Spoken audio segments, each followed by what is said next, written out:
I really love the readings of the octave of Easter. In so many ways, they just resonate with the story of Jesus Christ and everything that we're celebrating during the octave of Easter and even into the Easter season, which lasts until Pentecost.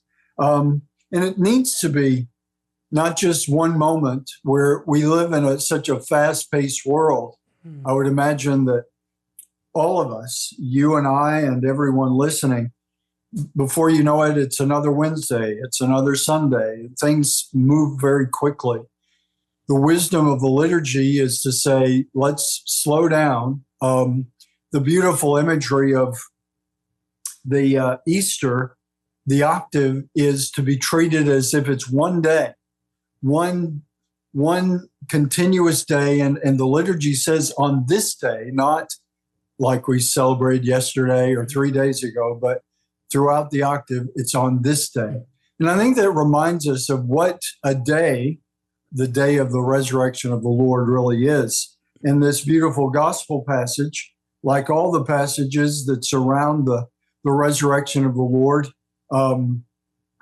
it reminds us of the wonder and the human elements and just the reality of the risen Lord. Here is Mary Magdalene, one of the most faithful of the disciples. And so it makes sense that she's there on that Sunday morning, weeping, wanting to be close to the Lord even after he's died, and she thinks he's in the tomb.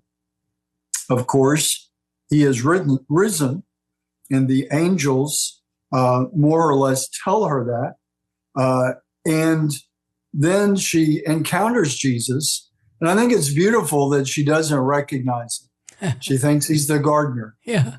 Once again, I think in that little detail, a beautiful reminder of the humility of the Lord.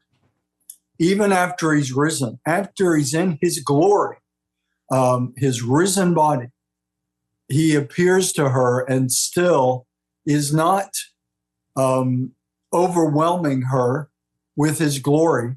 She thinks he's the gardener. And I'm sure the psychologist could easily look into that and understand that here she is, a woman grieving the master, the rabbi that she had followed for all this time. She saw him die. She saw him laid in the tomb. She's coming to pay her respects, as we do at the tomb of loved ones. She probably had heard what the disciples had heard, that he had predicted that he would rise from the dead. But, in the human reality, she may have been wondering, I wonder what he really meant by that, or she may not have, because grief is a very difficult time for all of us. And Mary Magdalene was a real human person dealing with the grief of a great leader, the Lord of her life. And the beautiful encounter when Jesus speaks to her, and there's so many beautiful elements here to look at, but he uses her name. What a beautiful reminder, how important that is.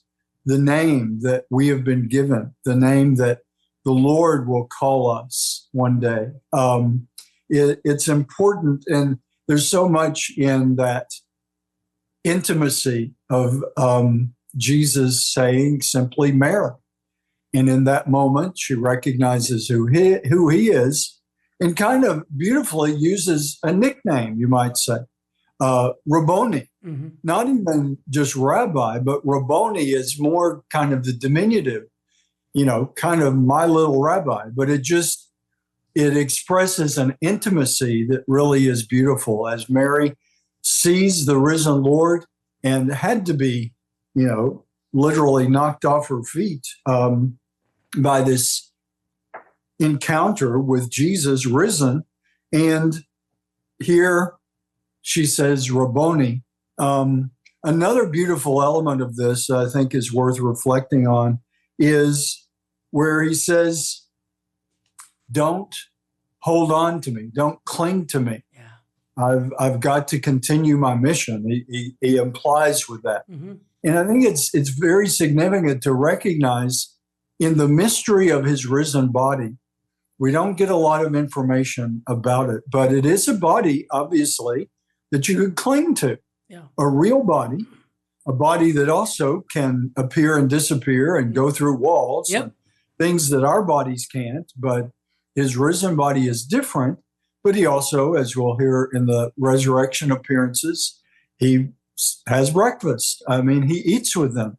And of course, we need to remember that those resurrection appearances, like all of the life of Christ, are only a few glimpses of 40 days that he was with them, appearing to them periodically, at least during those 40 days. But I think this gospel passage that really is appropriate for Easter morning, and once again, it's being read on this Tuesday of Easter week, because the octave continues, the day of the resurrection continues.